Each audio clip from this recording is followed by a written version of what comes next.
واعتصموا بحبل اللہ جميعا ولا تفرقوا صدق اللہ العلی العظیم۔ انتہائی قابل احترام انجمن تاجران بلوچستان کے صوبائی عہدیداران، احتجاجی مظاہرے اور جلسے میں آل بلوچستان ہوٹل ایسوسیشن کے عہدیداران، آل بلوچستان اڑتیان ایسوسیشن کے عہدیداران، معزز صافی حضرات، آپ تمام بھائیوں کی اجازت سے میرا تھوڑا گلا خراب ہے لیکن پھر بھی کوشش کروں گا کہ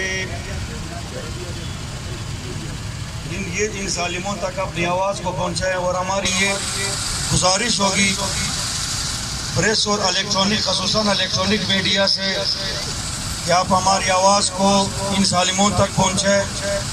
اور یہ جو نئی حکومت آئی ہے بچہ نواز، یہ جو بچہ نواز حکومت آئی ہے جو اپنے بچوں کو اعلیٰ عہدوں پہ بٹھائیں اور ان کو نوکری پہ جس طرح بٹھایا انہوں نے، اور ان کو یہ سکھا رہے ہیں کہ ہم نے 30-40 سال کس طرح قوم کو لوٹا ہے، ہم نے کس طرح پاکستان کو لوٹا ہے، ہم نے کس طرح بنگلے بنائے ہیں، ہم نے کس طرح دبئی اور لندن میں محلات بنائے ہیں، اس طرح ان کو اب ٹریننگ دے رہے ہیں۔ ہم تو یہ سمجھ رہے تھے کہ یہ جو نعرے لگا رہے تھے 3.5 سال سے کہ عمران نیازی کی حکومت جو ہے وہ ایک ناکام حکومت ہے، وہ مہنگائی کی مرتکب حکومت ہے، اس لیے اگر ہم آئیں تو ہم ایسے دودھ اور شہد کی ندیاں بہائیں گے، لیکن ہم سارے لوگ 22 کروڑ عوام ان کے لیے دعائیں کر رہی تھی، عوام دعائیں کر رہی تھی، مائیں بہنیں ان کو دعائیں کر رہی تھی کہ یا اللہ یہ جو چیخ رہے ہیں بڑے خیر خواہ بن رہے ہیں 22 کروڑ عوام کی، ان کی حکومت لے آئیں۔ لیکن جب یہ اعلیٰ ایوانوں تک پہنچ گئے، یہ ہم سب کے سامنے ہیں، اس صورت سے بھی واضح ہے کہ انہوں نے کن کو عہدوں پہ بٹھایا ہے، کن کو انہوں نے بڑے بڑے عہدے دیے، اور ان کے اپنے ہی اولادوں کو نوازنے کے لیے کون سے ڈرامے نہیں کیے انہوں نے۔ 3 سال یہ لوگ چیختے رہے کیونکہ اب یہ بوڑھے ہو گئے، اب ان میں وہ طاقت نہیں رہی، اب انہوں نے ایک پٹی بنائی ہوئی ہے پاکستان کے 22 کروڑ عوام کو لوٹنے کے لیے۔ ان کی باری گئی، ان کی اولادیں پہنچ گئی، اب اب یہ اپنی اولادوں کو سکھا رہے ہیں کہ آپ نے اس طرح غریب عوام کو جھوٹ بول کے ان کو آپ نے کس طرح بسانا ہے، آپ نے اس کو کس طرح ورگلانا ہے۔ آپ ان کو یہ طریقے سکھا رہے ہیں کہ آپ نے ایسا جھوٹ بولنا ہے، آپ نے ایسا اللہ کا نام لینا ہے، آپ نے ایسا کسی اور کا نام لینا ہے، اور آپ نے دنیا باہر جا کے آپ نے IMF کی غلامی کس طرح کرنی ہے، اور آپ امریکہ کے بوٹ پالش کس طرح ہوں گے، یہ ان کو سکھایا جا رہا ہے۔ موجودہ حکومت کا اور کوئی کام نہیں ہے، یہ دعوے کر رہے تھے، یہ جھوٹ خور ہمارا جو وزیر خزانہ ہے، اللہ تعالیٰ قرآن شریف میں فرماتے ہیں کہ لعنت اللہ علی الکاذبین، جھوٹ بولنے والوں پر اللہ کی لعنت ہو۔ وزیر خزانہ آپ پر لاکھ بار ہزار بار لاکھوں بار تم پر لعنت ہو۔ تم ٹی وی پر بیٹھتے تھے، تم یہ دعوے کرتے تھے کہ عمران خان کی حکومت ناکام ہے، عمران خان کی حکومت یہ ہے، ہم 1 روپیہ نہیں بڑھائیں گے۔ ظالموں، 1 ماہ کا پورا نہیں ہوا ہے، ہر چیز کی قیمت میں 50 گنا سے زیادہ اضافہ ہوا ہے۔ اب کیا کر رہے ہیں، کس طرح آپ قوم کو لے جانا چاہ رہے ہو؟ آپ تو ٹی وی پہ بیٹھ کے تکتے نہیں تھے کہ ہم کپڑے بیچ کے فلانا بھوک کریں گے، 30 مارخواہ بنیں گے۔ ہمارے پاس ایسی معیشت کی ٹیم ہے، اور ہمیں ابھی پتہ چلا کہ آپ کے پاس لوٹ مار کی بڑی اچھی ٹیم تھی، آپ کے پاس کوئی پالیسی نہیں تھی، آپ کے پاس صرف لوٹ مار کی بڑی اچھی ٹیم ہے۔ آپ کے پاس آپ پاکستان کو دونوں ہاتھوں سے لوٹ گھسوٹ کے لیے آپ کے پاس بڑی اچھی ٹیم ہے۔ آپ کے پاس بشمول تم وزیر اعظم صاحب، تم چاپلوسی میں نمبر 1 ہو، تم بوٹ پالیسی میں نمبر 1 ہو، تم امریکہ کے اہلکار ہو، تم IMF کے اہلکار ہو۔ آپ نے کون سا ایک ماہ میں؟ آپ ہمیں یہ بتائیں، اگر آپ صاحب حکومت کو نہیں سنبھال سکتے تھے، اگر آپ کو پتا تھا کہ عمران خان نے IMF کے ساتھ معاہدے کیے تو کون سی خارش تھی کہ آپ آکے اسمبلیوں میں بیٹھ گئے؟ آپ اقتدار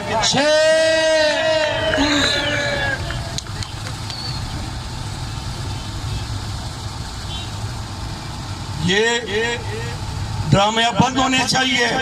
21ویں صدی ہے، لوگ آسمانوں تک پہنچ گئے، امیر کے داروں سے ابھی تک نہیں نکلے۔ سیاسی لوگ اس طرح نہیں ہوتے، جو سیاسی خبرین ہوتے ہیں۔ محمود خان اچکزئی صاحب نے PDM والوں پر واضح کر دیا تھا کہ یہ مہنگائی تمہارا باپ کنٹرول نہیں کر سکے گا اگر تم نے کوئی اچھی پالیسی نہیں بنائی، تو آج اس کی بات ثابت ہو گئی۔ جو انہوں نے کہا تھا کہ مت لے اس طرح حکومت، مت حمایت کرے اس طرح حکومت کی، لیکن یہ لوگ اقتدار کے بھوکے تھے۔ اپنے بچوں کو ٹریننگ دینے کے لیے بڑی جلدی تھی ان کو کہ کہیں بت کا فرشتہ نہ آ جائے، کبھی اسرائیل علیہ السلام نہ آ جائے اور ان کا روح قبض نہ کرے، پھر ان کے بچے بغیر ٹریننگ کے رہ جائیں گے۔ میں اللہ تعالیٰ کی ذات فرماتا ہے کہ اس قوم کی حالات کو نہیں بدلیں گے جب تک وہ اپنی حالات کو بدلنے کی کوشش نہ کرے۔ عزیز دوستو، وزستہ جر برادری، پاکستان اور بلوچستان کے غیور عوام، جب تک آپ نکلو گے نہیں، جب تک آپ سڑکوں پہ نہیں نکلو گے اور اس IMF کے غلاموں کے گریبانوں اس کو گریبانوں سے نہیں پکڑو گے، تب تک آپ مہنگائی کے چکی میں پستے رہو گے۔ اور ان کا کام یہی ہے کہ ڈیوائیڈ اینڈ رول، لوگوں کو تقسیم کر دو، کسی کو کس نعرے پہ، کسی کو کس نعرے پہ، کسی کو کس مراد پہ، اور اپنی حکمرانی کر دو۔ کیا آپ لوگوں کو یاد نہیں ہے یہی مفتی اسماعیل جو ہے اینک والا جن، یہ کیا بھائی کوکومو فیکٹری کا مالک ہے؟ بتائے آپ لوگوں کو، یہ تو چاہتے ہیں کہ ان کا کوکومو زیادہ بکے اور ان کا شکل بھی کوکومو کی ہے۔ وہ کوکومو بسکٹ پہ جو تصویر ہے نا، وہ انہی کی ہے۔ اور یہ اللہ تعالیٰ کی ذات قرآن عظیم شان میں فرماتے ہیں کہ لعنت تو ان لوگوں پہ جو جھوٹ بولتے ہیں۔ یہ صبح سے لے کے شام تک 3.5 سال تک تیری تھے، جھوٹ بول بول کے آخر انہوں نے اقتدار حاصل کیا۔ اقتدار حاصل کرنے کے بعد انہوں نے نخرے شروع کیے، ڈرامے شروع کیے، اور IMF کے پاس جا کے ان کے سامنے سجدہ ریز ہو کے انہیں کہا کہ ہم آپ کی اچھی غلامی کر سکتے۔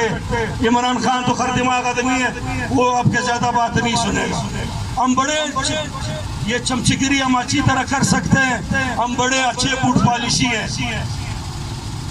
تو IMF نے کہا کہ میرے بچوں، آپ نے ہمارے کہنے کے مطابق جانا ہے، جو ہم کہیں گے آپ نے وہی کرنا ہے۔ اور یہ لوگ اب اسی پہ جا رہے ہیں، اسی پالیسی پہ۔ اب یہ مزید تیل کی قیمتوں میں اضافہ کریں گے، یہ مزید مہنگائی لائیں گے، اور ہم سب پاکستانی الحمدللہ مسلمان ہیں، اور ہم اس قوم سے تعلق رکھتے ہیں۔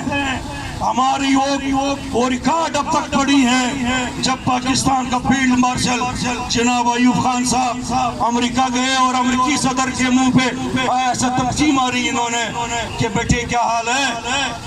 اب کیا ہو گیا ہمارے حکمرانوں کے، جو کہ جا کے پہلے امریکی صدر کے سامنے سجدہ ریز ہو جاتے ہیں؟ شرم کرو۔ ہم تو اس ملک سے تعلق رکھتے ہیں الحمدللہ کہ ہم نے امریکہ کو قرض دیا تھا۔ آج ہم ہر ملک کے پاس جاتے ہیں، بھکاریوں کی طرح ہم ان سے قرض کے نام پہ بھیک مانگتے ہیں۔ اور آپ کو پتہ ہے پشتو میں کہتے ہیں کہ فورورڈ ہی نمائی میڑی تو چیتا چاہ فورورڈ کے نو بیا کو بیادہ بھی ماں تاکہ وہ مائنہ کرے سے بیان تو اس طرح کی نہ سے پورتا کولے۔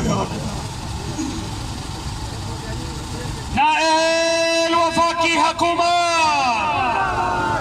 نائل وفا کی حکومت۔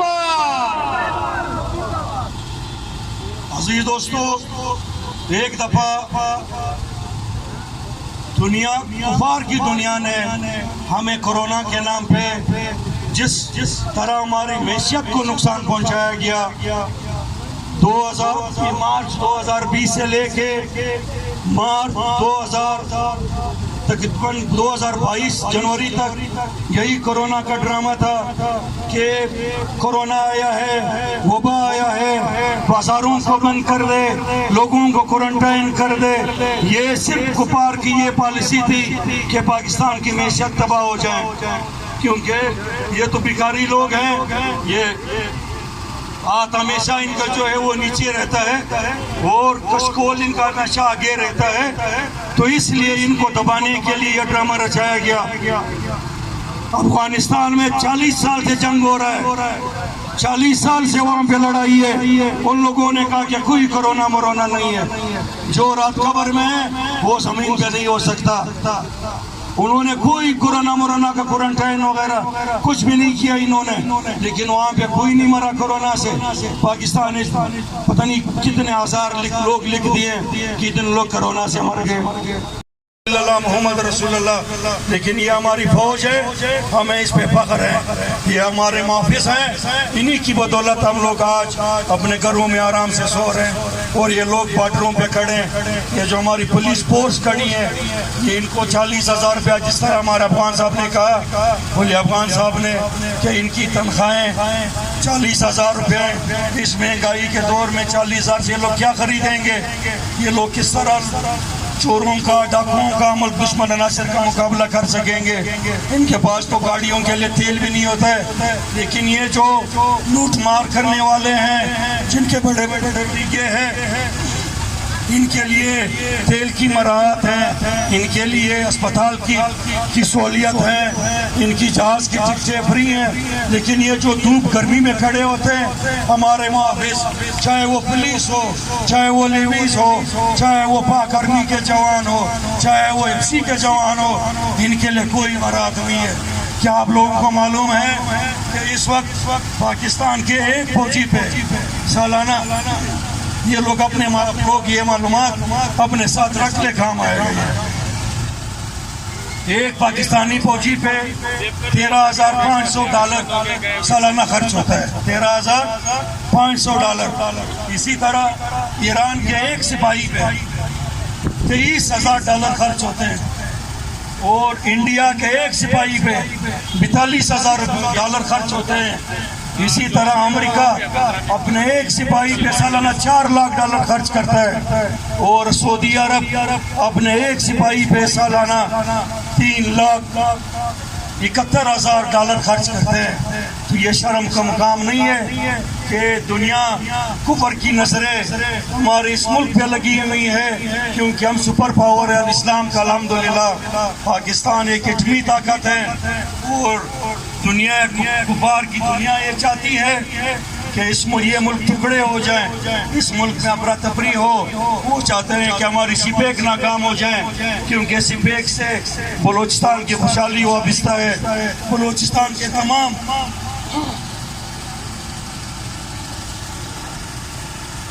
بلوچستان کی تمام شہروں کی خوشحالی وابستہ ہے، شوب سے لے کے گوادر تک، گوادر سے لے کے ڈیرہ لایار ربچوکی تک بلوچستان میں خوشحالی آئے گی سی پیک سے۔